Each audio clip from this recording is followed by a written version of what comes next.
Bienvenidos un día más al espacio en armonía. Espero que el viento no interfiera mucho con la grabación y también espero tener fuerzas suficientes para grabar con lucidez porque estoy muy cansado. Pasé la noche en el hospital con mi papá porque está ingresado y cuesta dormir en el hospital porque entran las enfermeras varias veces por la noche y yo me despierto. Y bueno, menos mal que nos estamos turnando mi hermana y yo para descansar. Un día uno en casa y luego otro, aunque siempre pasamos el día con él. Y bueno, hoy me vine por la tarde mientras ella se quedó con él allí. Diré que hace más de una semana le ingresaron porque se cayó en casa, se pegó un golpazo. Yo no lo vi, pero lo oí y bueno, le llevamos a urgencias y resultó que tenía 4 costillas fracturadas, le han detectado también 2 vértebras rotas y también le encontraron una afección de pulmón grave, algo que ya venía arrastrando porque le dolía el pecho, se cansaba mucho. Y bueno, ya hemos salido de dudas. Si recordáis, hace más de un mes mostré un vídeo haciendo ejercicios con él y ahí le veréis que tenía dificultad, ¿no? Y bueno, no es que tenga un problema en el cerebro, pero cuando tienes un cuadro generalizado, pues hay funciones que se ven más afectadas. Y bueno, pues el hombre está cansado y duele verle en esa situación. Por eso me ha parecido un buen punto para comenzar, ya que quiero cumplir la promesa que hice la semana pasada para hablar sobre lo que el maestro Ishu diría acerca de las supuestas desgracias, discapacidades, cosas que en general la sociedad considera como una maldición o mal karma. Vamos a ver que detrás de lo que muchos consideran algo negativo puede haber una profundidad divina que nos ayude a sacar todo el amor que llevamos dentro. De hecho, con esto que estamos viviendo con mi papá, pues lo estamos viendo muy bien, ¿no? Se están agolpando muchas memorias y a medida que le vas viendo, avanzando en el proceso, pues surgen esas emociones enterradas, no solo con pasión y amor, sino también ciertas memorias que se fueron acumulando desde que éramos niños. Hemos encontrado también un diario que él escribía de vez en cuando, no todos los días, pero sí cada cierto tiempo, con impresiones sobre nosotros, sobre las dificultades que tenía en el trabajo, la relación con mi mamá, la vida familiar. Y nos ha sorprendido, ¿no?, todo lo que escribía. Es curioso que surja precisamente ahora, porque estamos removiendo cosas de casa, ¿no? Y no creo que sea casualidad. El otro día se lo leía precisamente en el hospital a mi papá y no quería escucharlo. Pero bueno, como iba diciendo, el maestro Ishu, o Yeshua, como queráis llamarle, habló de que en ciertas ocasiones lo que podemos llamar naturaleza divina busca situaciones de debilidad, las situaciones de discapacidad o de sufrimiento. Y para comenzar me gustaría distinguir entre lo que es el sufrimiento innecesario, el sufrimiento voluntario y el sufrimiento intencional, que es el que realmente enseñó Ishu. El sufrimiento innecesario es el que nosotros añadimos con los pensamientos negativos, el negativismo, el ver las cosas de manera enrevesada, pensar mucho, no confiar en la capacidad divina de ayuda, porque no estamos solos, tenemos una conexión con el tejido divino y nuestro maestro interior es como una extensión de todo ese tejido y nos ayuda, siempre y cuando nosotros seamos capaces de abrirnos más y más, recibiremos más ayuda. Porque la ayuda siempre está ahí, pero como muchas veces nos preocupamos demasiado y interpretamos las cosas de manera negativa, pues no parece que la ayuda esté ahí. Entonces sufrimos más de lo necesario. Por eso, una cosa es el dolor y otra cosa es el sufrimiento que añadimos a la vida. El dolor es inherente y cierto sufrimiento también, pero el exceso de sufrimiento es algo que generamos nosotros con una falta de conciencia. Luego está el sufrimiento voluntario. Cuando alguien se propone una meta, tiene que cumplir una serie de pasos que requieren esfuerzo y sufrimiento. Si alguien quiere sacarse una carrera, tiene que estudiar, tiene que pasarse años esforzándose, y eso es un esfuerzo que entraña algo de sufrimiento. Si alguien quiere tener un cuerpo 10, lleno de músculos, o ser un gran deportista, pues claro, tiene que sufrir un poquito, o un muchito. Y luego está el sufrimiento intencional, que es el que se da cuando tú experimentas algo que no puedes evitar, que es doloroso, pero que aceptas sabiendo que forma parte no solo del proceso de la vida, sino de una purificación o de una necesidad de elevar lo que está caído por medio de la conciencia. Y evidentemente eso implica sumergirte en lo más profundo, lo más oscuro. Allí donde más oscuridad hay, más posibilidad de luz también hay.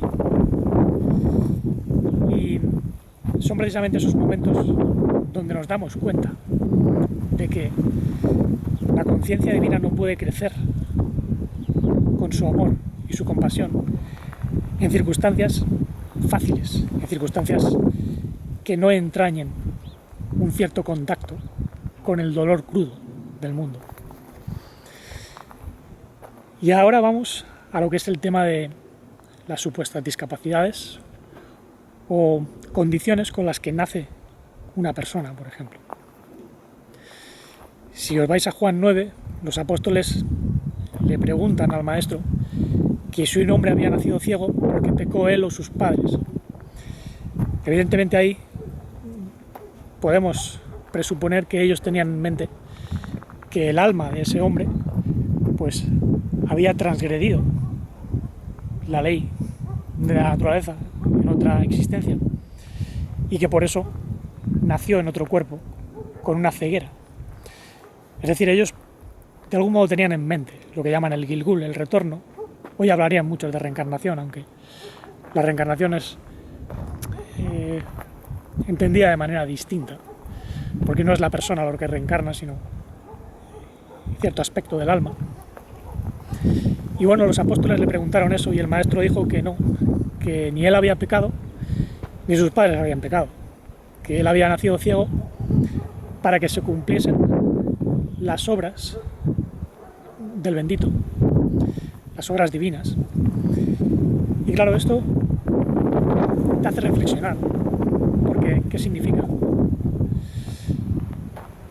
Y yo llegué a la conclusión de que en muchas ocasiones lo que para muchos parece una discapacidad, en realidad puede ser una capacidad tremenda para otra cosa, que es mucho más importante y que la gente en general no ve, o que nos cuesta ver en general, porque evidentemente que alguien nazca ciego pues no es plato agradable en principio, pero digamos que ha habido grandes maestros en la historia que eran ciegos, por ejemplo Homero y otros grandes poetas, ¿no? Grandes sabios, algunos de ellos, por cierto, de la sabiduría hebrea, como Isaac, ¿no? Que llegó a quedarse ciego, aunque era por otra razón.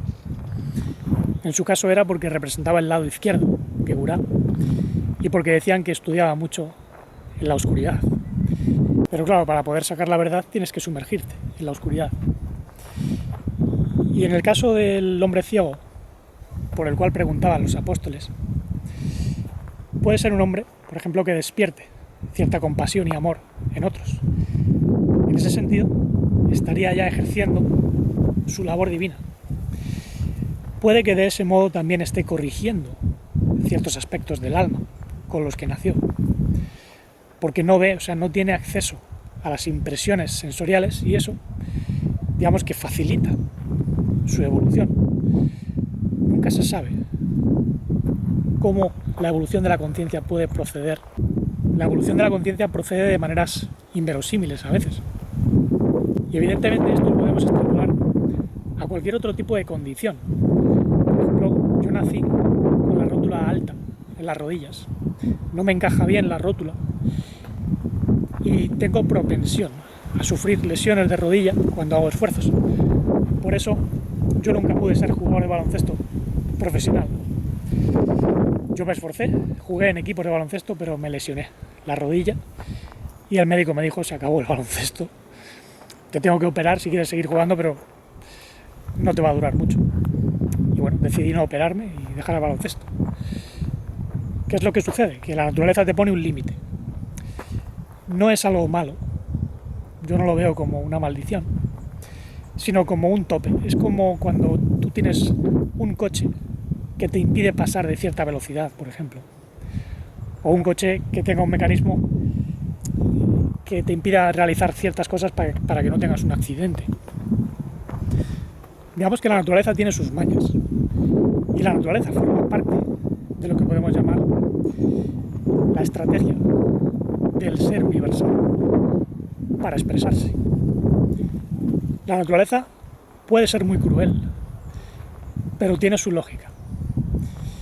Y cuando el maestro decía que ese hombre había nacido ciego para que se cumpliesen las obras divinas, o las obras de Dios, como dirían algunos, pues estaba refiriendo precisamente a eso, al hecho de que el ser divino puede utilizar condiciones de la naturaleza para expresar un amor mayor, un crecimiento de conciencia, etc. Por ejemplo, alguien que nazca con lo que llaman características del espectro autista, de lo cual he estado hablando bastante últimamente, pues puede ser por una razón en concreto. Y esto me viene bien porque una persona el otro día que me decía que si bien es cierto que ve ciertos rasgos en sí misma de lo que llaman espectro autista, le cuesta mucho trabajo considerarlo como un don y no como una discapacidad, porque en nuestra sociedad el autismo se considera como algo negativo en general. Si bien es cierto que algunos creen que los autistas pues, son superdotados, pero no todos los autistas tienen esa capacidad de leer la naturaleza de manera matemática o cosas de estas. Digamos que hay autismos muy severos, donde la persona no habla, y hay autismos más suaves, como el Asperger, por ejemplo. Algunos no dirían que es un autismo, porque es tan difícil de localizar a una persona con Asperger que prácticamente es indistinguible. Pero sí que es verdad que tiene dificultad en relacionarse socialmente, porque no interpreta bien su cerebro ciertas maneras de comportarse. Y como ya he dicho, muchos de nosotros encajamos dentro de muchas de esas características, aunque no nos hayan diagnosticado como tal. Pero yo he aprendido mucho del cerebro Aspi y me he visto reflejado en muchos de esos comportamientos y no lo veo como una discapacidad completamente. Porque cuando tú tienes lo que podemos llamar un bloqueo social, eso te hace esforzarte. A mí, por ejemplo, siempre me ha costado mucho relacionarme con las personas, no solo porque era introvertido, sino porque tenía una dificultad en el habla, en expresarme, y digamos que interpretaba a lo mejor cosas de manera demasiado literal en ocasiones. Con el tiempo, digamos que te puedes ir adaptando, pero el esfuerzo está ahí. Y lo que vino a decir el maestro es que eso tiene una razón de ser.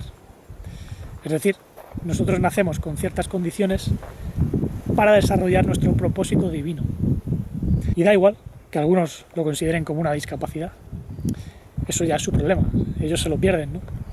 Porque como digo, lo que es una discapacidad para unos puede ser una fortaleza para otros, ya que te puede llevar a ver el mundo de manera completamente distinta. De hecho, dentro del espectro autista, pues la neurodiversidad es muy amplia. Y es verdad que el cerebro de alguien con esas características recibe las impresiones de modo distinto. Y a mí me ha ayudado a comprender cómo percibe mi cerebro, por ejemplo. El otro día hablaba precisamente de esto con una persona y llegamos a la conclusión de que el cerebro ASPI, por ejemplo, como es tan honesto y es incapaz de romper ciertas reglas, puede estar blindado para el mal o la injusticia. Y además puede abrirse con mucha más facilidad a la conciencia divina. Eso es una ventaja desde el punto de vista de la evolución interior. Que es una desventaja social porque la persona ASPI tiene dificultades en interrelacionarse con los demás. Vivimos en una sociedad enferma. La gente se relaciona mucho, pero profundiza poco. Entonces, ¿hasta qué punto una discapacidad de interacción social es tal? Porque a lo mejor el miedo es a interaccionar con algo que se percibe como enfermo. Así lo veo yo. Como he dicho, mi cerebro en muchas ocasiones es muy ASPI. Y no es que sea antisocial. A mí me gusta relacionarme. Pero no me gusta ver ciertas cosas. No me gusta que la gente me grite. No me gusta que la gente no sea honesta conmigo. Que no me diga las cosas directamente. En ese sentido, lo veo más como una fortaleza. Pero para otros puede ser un comportamiento antisocial. O incluso maleducado. Por ejemplo, la mente ASPI es muy directa. Dice las cosas tal y como las piensa. En la sociedad eso se considera pues de mala educación, porque hay que esconder un poquito. Pero bueno, algunos vamos de frente. Eso me lo enseñó mi papá. Y yo cuando digo las cosas las digo de frente. Yo no escondo ni suelto indirectas, no. Yo lo suelto directamente. A algunos les puede parecer eso una barbaridad. Para mí es un atajo. Voy directo a la verdad. Y esa es la razón por la cual muchas personas nacen con cierta condición cerebral. Y en muchas ocasiones lo que son disfunciones cognitivas pueden estar causadas por un exceso de energía del alma que no ha sido canalizada, no ha sido transformada. Porque esa es otra.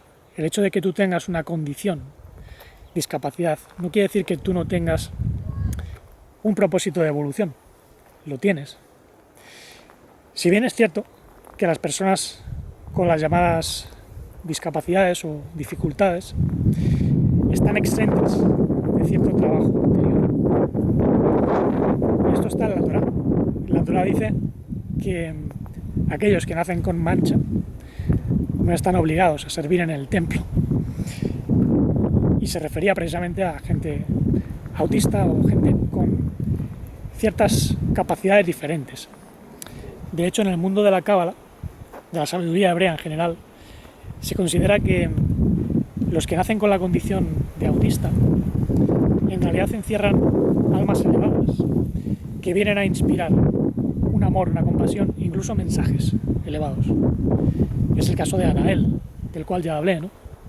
La chica francesa, que era autista y que escribió un libro sobre la era mesiánica. Porque el estar dentro del espectro autista no quiere decir que seas inferior, retrasado, subnormal, sino que tu cerebro percibe el mundo de manera distinta. Y en muchos casos lo que puede parecer una cerrazón o una falta de empatía es todo lo contrario. Hay mucha empatía, mucha sensibilidad, y por eso el alma muchas veces se cierra, porque el mundo es violento. Y el mundo, digamos, que hace daño a aquellos que son más sensibles. A mí me ha pasado. Pero con el paso del tiempo, digamos que he aprendido a blindarme y al mismo tiempo poder interactuar. Pero no es fácil. Sigue habiendo cierta dificultad, ¿no? Y estuve buscando ciertos pasajes de la Escritura para profundizar más en el tema, ¿no? Y encontré algunos verdaderamente sorprendentes. Por ejemplo, si vais a 1 Corintios 1:27, ahí veréis al amigo Pablo decir que la necedad del mundo la escogió Dios para avergonzar al sabio. Entiéndase Dios por el ser universal y sus fuerzas naturales, algunas de las cuales pueden incluso torcerse porque alguien, digamos, ha modificado algo. Pero esa misma modificación se vuelve en contra de aquel que realiza esa violación. Por eso muchas veces la naturaleza da una lección a aquel que trata de violarla. Tú no puedes salir indemne. Nadie puede engañar a Dios, decía Pablo. Y entiéndase Dios, por eso, no una entidad separada, sino un todo inteligente. El ser y sus fuerzas de manifestación, su energía, su substancia, que se expresa de diversos modos. Entonces, ahí dice que la necedad del mundo la eligió el bendito para avergonzar a los sabios. Y aquí avergonzar no es humillar, sino poner de manifiesto que lo que muchos consideran sabiduría es pura necedad, y lo que muchos consideran idiotez o tontuna es verdadera sabiduría. De hecho, fijaos, por ejemplo, en personas que están dentro del espectro autista y que pueden parecer muy simples, pero cuando tú hablas con ellas, interactúas, aunque solo sea silenciosamente, te das cuenta de que hay algo, hay un pozo, hay una profundidad, una sensibilidad que te llena. Entonces, no es verdadera tontuna, es todo lo contrario. Y también eligió la debilidad para avergonzar al débil, dice. Porque muchos se creen fuertes, pero internamente son débiles. Y aquellos que son aparentemente débiles pueden ser muy fuertes psicológicamente. Pongamos el caso, por ejemplo, de aquellos que sufren bullying en la escuela. Muchos de nosotros hemos sufrido episodios de ese tipo. Cuando yo era niño, por ejemplo, recuerdo que en una ocasión iba caminando por el patio, yo tenía unos 6 años, y apareció la panda de Jacob, que era famosa en el colegio. Eran unos niños liderados por un chaval que se llamaba Jacobo, e iban dando palizas a la gente. Y un día me tocó a mí, me sujetaron, mientras el Jacobo pues, me metió 5 puñetazos en el estómago, recitando las vocales A, E, I, O, y me dejaron tirado en el suelo. Y bueno, en aquel entonces se podrían creer muy fuertes. Hay muchos matones de ese tipo en el mundo, tanto en el mundo infantil como en el mundo adulto. Y algunos hemos sufrido violencia de diverso tipo, pero eso nos ha fortalecido en cierto sentido. Hemos aprendido a superar todos esos traumas. Y yo reconozco que en muchas ocasiones no me defendía. Pero con el paso del tiempo, bueno, aprendí a ser un poco más duro para no dejarme pegar. Pero digamos que la verdadera fortaleza era interior. También me viene a la mente el caso de un primo mío, primo segundo, que se pasó prácticamente toda su vida en silla de ruedas porque tenía distrofia muscular. Y este chico demostró tener una gran fortaleza interior. De hecho, yo siempre le vi sonriendo. No quiere decir que estuviese viviendo con él siempre, porque evidentemente era un primo segundo, le veía de Pascuas a Ramos, pero siempre le recuerdo sonriendo. Y es porque era una persona alegre que no se dejó llevar por su condición de aparente debilidad. Fijaos que la distrofia muscular es algo que te deja sin fuerza a nivel muscular, pero su fortaleza no se basaba en lo físico, era espiritual. Cuando tú tienes un espíritu fuerte y un alma pura, lo puedes atravesar todo. Y puedes dar una lección a los que están a tu alrededor. Sus padres se desvivieron por él. Y eso les ayudó, desde mi punto de vista. Sí que es verdad que cuando falleció mi primo segundo, pues bueno, fue un palo, evidentemente. Porque digamos que toda una vida cuidando a un hijo, y para la hermana también, pues eso digamos que afecta. Pero bueno, el propósito divino se cumple por medio de la expresión del amor. Eso es lo que purifica. Y ahí es donde reside la fuerza, la voluntad divina, que podemos decir. Y bueno, luego en el pasaje, Pablo añade que Dios eligió la bajeza del mundo y lo que es menospreciado y lo que no es para contrarrestar lo que es, para que nadie se jacte ante su presencia.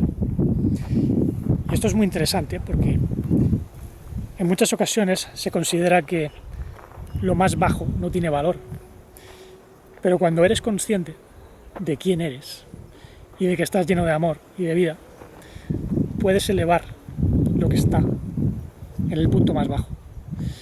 Este mundo físico es de lo más bajo del universo, pero cuando te vuelves consciente, elevas la piedra del Mesías, como se suele decir. Por eso, la luz más intensa viene a morar en los corazones más hundidos. Cuando más desesperados estéis, cuando más estéis sufriendo, es cuando más podéis entrar en contacto con la verdadera conciencia del Mesías. Porque el Mesías es la comprensión divina que rescata la vida llena de amor desde un mundo donde hay oscuridad y lo eleva de vuelta al mundo original primordial. No necesariamente viajando a otro mundo, sino dentro de uno mismo. Todo está dentro. Hay muchos mundos, pero están en este, decía Rabbi Eleazar, que era un cabalista que estudió con Rabbi Shimon Bar Yochai. Luego hay otros pasajes interesantes de Pablo, como 2 Corintios 12:9, donde dice: te basta mi don divino, o te basta mi gracia, como traducen, porque mi fuerza, mi dinamismo, se fortalece en la debilidad. Entonces me gloriaré más en mis debilidades para que el Mesías more en mí. El Mesías, entendamos que es la conciencia divina de comprensión. Por tanto, cuando nosotros percibimos una debilidad en nosotros, o lo que algunos consideran una discapacidad, puede ser una oportunidad para sacar lo más divino. De hecho, detrás de cada debilidad hay una virtud. Y por las mismas, detrás de toda discapacidad hay una gran capacidad de amar. Esto lo podemos ver en el árbol sefirótico. Si tomáis las 6 virtudes centrales, Gesed, Geburat, Tiferet, Netzach o Yesod, lo que es la misericordia, la fuerza, la belleza, la victoria emocional, la mente que discierne la verdad y luego la vitalidad, esas son virtudes. Pero cuando no se manifiestan, pues expresan aspectos negativos.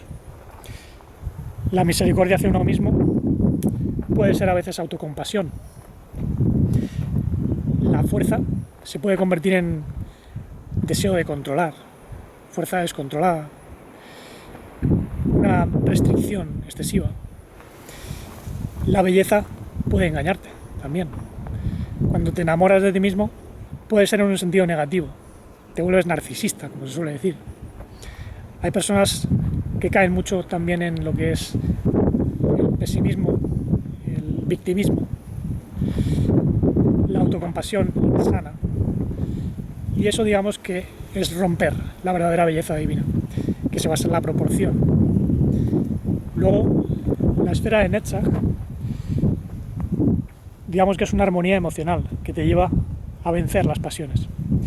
Pero cuando hay un caos lo que sientes es carencia, sientes es ingratitud. Y la mente, que es excesivamente analítica, puede confundirse, puede mentirse a sí mismo. Buscando la verdad puede enredarse también. Entonces todo tiene su lado negativo. Y lo mismo ocurre con la energía vital.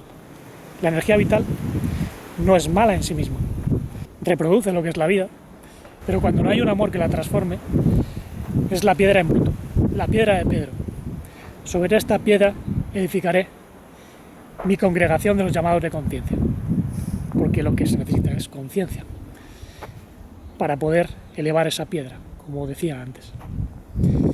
Luego, si os vais, por ejemplo, al pasaje de Jacobo 1:19, que traducen como Santiago, cuando no existió ningún apóstol llamado Santiago, bueno, pues ahí veréis un pasaje muy bueno, donde dice que hay que ser rápidos para la escucha, tardos para hablar y tardos para la ira, porque la ira no manifiesta la justicia del bendito. Y es porque de sabios es escuchar, mientras que muchas veces queremos hablar y hablar sin decir nada.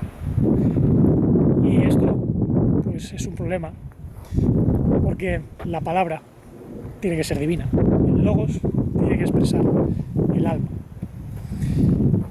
Esto también ataña a personas dentro del mundo de la discapacidad o de la supuesta, del espectro autista, por ejemplo.